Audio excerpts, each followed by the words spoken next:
Hello and welcome to another set of the lecture. ఇప్పుడు Okazaki fragments formed during the DNA replication on Okazaki అంటే ఏం లేదండి, they are the leading DNA strands.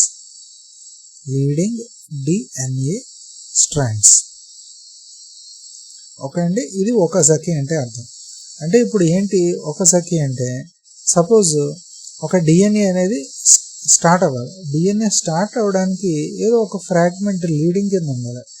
ఆ ముక్క దగ్గర నుంచి అది స్టార్ట్ చేసుకుంటూ వెళ్ళిపోతూ ఉంటుంది. అంటే మీరు బిల్డింగ్ కట్టేటప్పుడు చూడండి, ముందర అక్కడ ఏదో ఒక ఫ్రేమ్వర్క్ డిజైన్ చేస్తే కానీ ఆ షేప్ తీసుకురావడానికి, ఆ సిమెంట్ పోయడానికి మీకు కుదరదు. సో ఆ ఫ్రేమ్వర్క్ లాంటిదే ఈ Okazaki కూడా. ఆ ఫ్రేమ్వర్క్ అలా పెట్టుకుని వెంటనే తీసేసి మళ్ళీ వెంటనే డిఎన్ఏ లాంటివి కట్టేసుకుంటూ ఉంటారు. సో ఈ Okazaki కూడా లీడింగ్ డిఎన్ఏ ఒక ఫ్రేమ్వర్క్ లాంటిది. ఓకే, సో లీడింగ్ స్ట్రాండ్ దాన్నే Okazaki స్ట్రాండ్స్ అని అంటూ ఉంటారు. ఓకేనండి.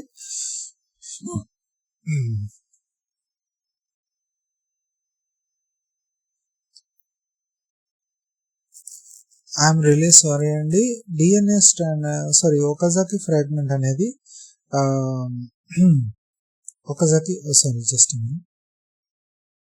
Okazaki ఫ్రాగ్మెంట్ అనేది లీడింగ్ కాదండి, లాగింగ్ స్ట్రాండ్ అది. సో మెయిన్గా ఏంటంటే డిఎన్ఏ సింథసిస్ అనేది 5' to 3' డైరెక్షన్లో జరుగుతూ ఉంటుందండి. ఓకేనండి. సో ఈ Okazaki ఫ్రాగ్మెంట్ అనేది ఏ విధంగా ఉపయోగపడుతుంది అంటే కనుక 3 to 5' కింద ఒక స్ట్రాండ్ పెట్టుకుని దాని నుంచి ఈ 5' ఏదైతే ఉందో అక్కడి నుంచి 5' to 3' కింద సింథసిస్ చేసుకుంటూ ఉంటుంది. సో ఇది ఒక లాగింగ్ స్ట్రాండ్, లీడింగ్ స్ట్రాండ్ కాదండి, లాగింగ్ స్ట్రాండ్. ఓకేనండి. The role of DNA ligase in replication is to, ligase అంటున్నాడు, లైగేజ్ అంటే ఇట్స్ యాడింగ్ ద న్యూక్లియోటైడ్స్ అండి. ఎందుకంటే మెయిన్ యాడింగ్ న్యూక్లియోటైడ్స్ కాదు, I'm very sorry, it's mainly for the joining the Okazaki fragments. ఈ leading strands ఏవైతే ఉన్నాయో వాటన్నింటినీ, logging strands ఏవైతే ఉన్నాయో వాటన్నింటినీ జాయిన్ చేయడానికి లైగేజ్ అనేది ఉపయోగపడుతుంది. ఓకేనండి. ఇంకొకసారి చెప్తాను, హెలికేజ్ అనేది అన్వైండింగ్కి ఉపయోగపడుతుంది, డిఎన్ఏ యొక్క అన్వైండింగ్కి. Okay, and ligase joining DNA. Okay, and polymerase constructing DNA. Okay, DNA కానీ ఆర్ఎన్ఏ కానీ సింథసిస్ ఏ విధంగా, అలాగే ఏ డైరెక్షన్లో జరుగుతుంది అంటే కనుక 5' to 3' సింథసిస్లో జరుగుతూ ఉంటుంది. ఓకేనా. So Testa is the outer seed cord as well. Tegmen is derived from the inner tegmen. Aileron lower is protected in cereals. Perisperm is persistent nucleus. వీటిలో వచ్చేసరికి all are the right answers. So 1, 2, 3, 4 are the right answers. Okay. As the germination type with example, ఎపిజీల్ అన్నాడు. ఎపిజీల్ అనగా హైపోజీల్ అనగా మీకు ఇప్పుడే చెప్తాను, ఒకసారి చూడండి, పిక్చర్ రూపంలో చెప్తాను.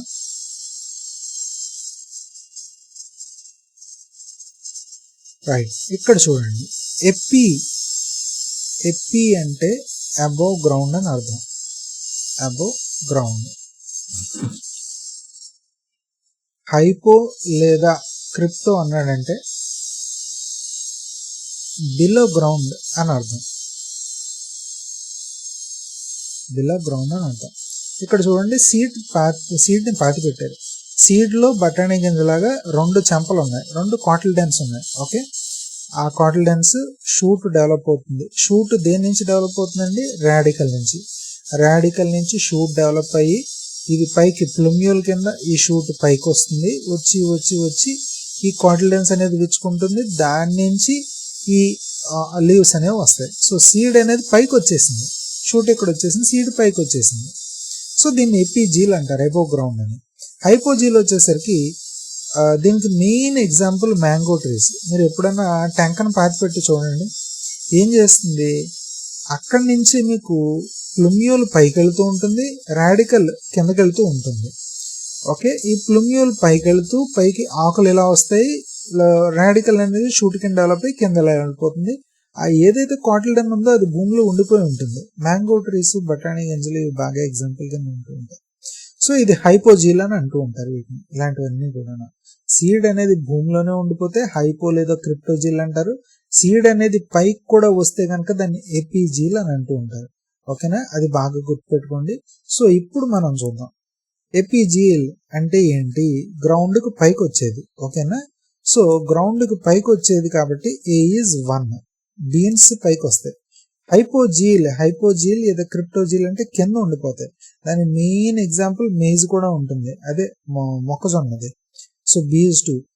Mangrove are the viviparous. ఎప్పుడు ఇది గుర్తుపెట్టుకోండి, మ్యాంగ్రూవ్ ట్రీస్ అన్ని కూడా వివిపారస్ అంటే చెట్టుకే కాయలు కాస్తాయి, అక్కడే పండుతాయి. ఆ పండిన దాంట్లో ఉన్న సీడే చెట్టుకి ఉన్న పండులో ఉన్న సీడ్ లోనే జర్మినేషన్ వచ్చేస్తుంది. సీడ్ జర్మినేట్ అయిపోతుంది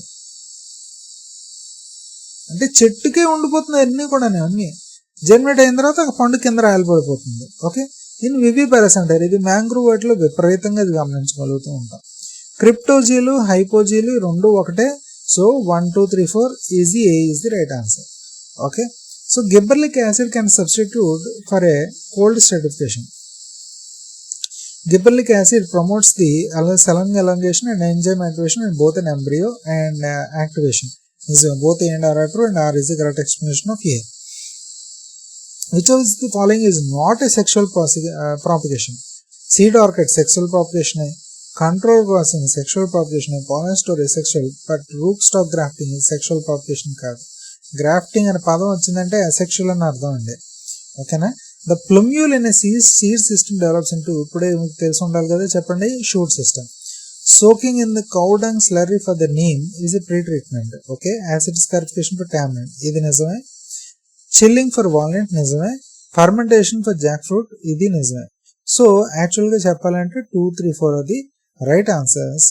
కానీ యాక్చువల్గా చెప్పాలంటే soaking in cow dung slurry for the neem is not a pre-germination pre-treatment. It's for dispersing the seeds. కొన్నిసార్లు గింజలు అనేవి బాగా చిన్నగా ఉంటాయి. ఆ చిన్న గింజల్ని మనం ఒక్కోసారి పట్టుకోలేం, పడిపోతూ ఉంటాయి. అలా పట్టుకునేలాగా ఉండాలి అంటే వాటిని కౌ డంగ్ స్లర్రీలోనూ వేరే మీడియంలోనూ ముంచి చిన్న చిన్న ఉండల కింద చేస్తాం. అప్పుడు మనకు కనిపిస్తాయి ఆ గింజలు ఆ ఉండలో ఉన్నాయని మనకు తెలుస్తుంది. అటువంటి ఉండల్ని మనం పాతి పెట్టడం వల్ల జర్మినేషన్ అనేది జరుగుతూ ఉంటుంది. So it's not a germination treatment, rather it's for convenience to disperse the seeds. So 2, 3, 4 are the right answers. Seed collection from the seed production areas is done for bulk seed supply అండి. The most effective scarification for albizia procera is, so it's mean for the I think it's hot water అనుకుంటా. let us see, yeah, hot water. Albizia procera అంటే ఏం లేదండి, సిరిమాన్ చెట్టు. Okay, hot water. Okay, and last సెట్కి వచ్చేసాం. Just a minute, ఇంకా ఓపిక పట్టండి, అయిపోతుంది. And the genetic code is commaless, comma ఉండదు. ఓవర్లాపింగ్ కాదండి, degenerate. Okay, but all of the above. యాక్చువల్గా చెప్పాలంటే ఓవర్లాపింగ్ కాదు జెనెటిక్ కోడ్ అనేది, బట్ వీడు ఓవర్లాపింగ్ అని పెట్టి మీకు డీజనరేట్ అయితే ఉంది, కామలెస్ అయితే ఉన్నాయి. అవి అయితే ఉన్నాయి కాబట్టి దీన్ని పెట్టాల్సి వచ్చింది. But it is not overlapping. Genetic code is not overlapping. ఓకేనా, so the stop codons in the mRNA are UAA, UEG, UGA. ఇవన్నీ కూడా స్టాప్ కోడాన్స్. అంటే సింథసిస్ ఎక్కడితో ఆపాలి అంటే కనుక ఈ UAA వచ్చిందనుకోండి ఆపేస్తుంది DNA లేదా RNA సింథసిస్ అనేది. UAG కానీ UGA కానీ.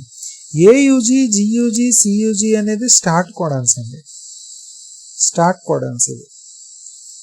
ఓకే, ఇవి వచ్చేసరికి ఐసోలూసిన్, ఫినైల్ ఎలిన్ ఇలాంటి యొక్క ప్రోటీన్స్ అమైనో యాసిడ్స్ ఉత్పత్తి అవ్వడానికి ఉండే కోడాన్స్ ఇవన్నీ కూడా. ఓకే, ఏజీసీతో మొదలయ్యేవి మీరు స్టార్ట్ కోడాన్స్ కింద లెక్కేసుకోండి. యుఏజీ, యుయూజీ, యుఏఏ, యుఏజీ, యూజిఏ ఇవన్నీ స్టాప్ కోడాన్స్ కింద లెక్కేసుకోండి. ఓకేనా. ఫస్ట్ అయితే following on the plant propagation classification.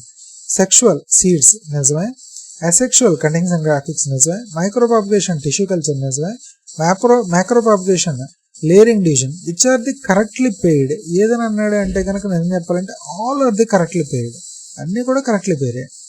Match the forestry feed storage seed storage type. Orthodox అంటే అసలు మనం దీని గురించి అంతలో లెక్క వేసుకోక్కర్లేదు, ఇది ఎలా అన్నా బతికేస్తుంది, ముందు ఆగటంలో బతికేస్తుంది అన్న వాటిని మనం ఆర్థోడాక్స్ అని అంటూ ఉంటామండి. ఓకే, సో ఆర్థోడాక్స్ వచ్చేసరికి మెయిన్గా మీకు I think it's come under the name, I think so. Just minute చూద్దాం. ఓహో, టేక్ అనేది ఆర్థోడాక్స్ అంటున్నాడు. ఓకే, సో టేక్ అనేది ఆర్థోడాక్స్. ఓకే, రీకాల్సిట్రెంట్ వచ్చేసరికి ఇది మాత్రం తట్టుకోలేదు. సాల్ ట్రీ అనే మనకు ఆల్రెడీ తెలిసింది. సాల్ ట్రీ, మ్యాంగో ట్రీ ఇవన్నీ కూడా రీకాల్సిట్రెంట్. ఎక్సెసివ్ డిహైడ్రేషన్కి అసలు తట్టుకోలేదు ఇది. ఓకేనా. శాండిల్ వుడ్ ట్రీ అనేది మార్ఫలాజికల్గా.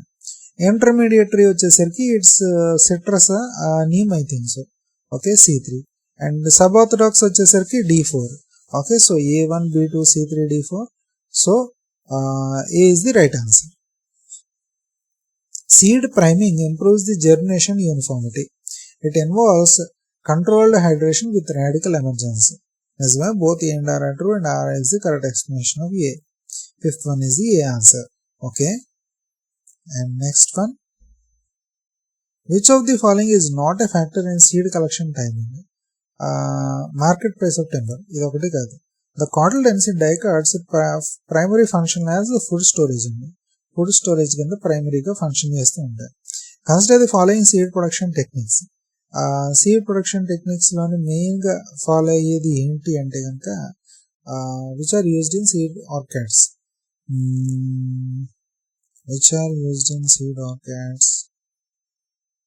ఒక్క ఫెర్టిలైజర్ అప్లికేషన్ ఒకటి ఉండదు నాకు తెలిసి, అంతే అనుకుంటా. Seed production, thinning and seed stands. Okay, thinning and seed stands మటుకు which are used in seed orchards అంటే 1 to 4 right answer. 1 to 4 right answer. Yes, I think so.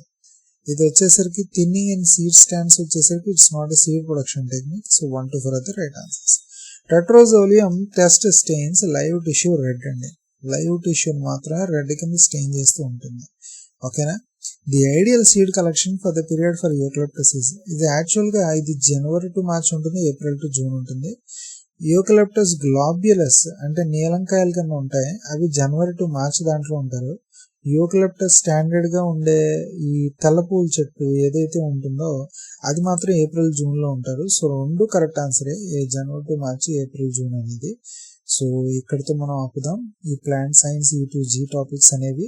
నా ఛానల్ కనుక సబ్స్క్రైబ్ అవ్వకపోతే ఇప్పుడే సబ్స్క్రైబ్ అవ్వండి. And thank you once again. జై హింద్.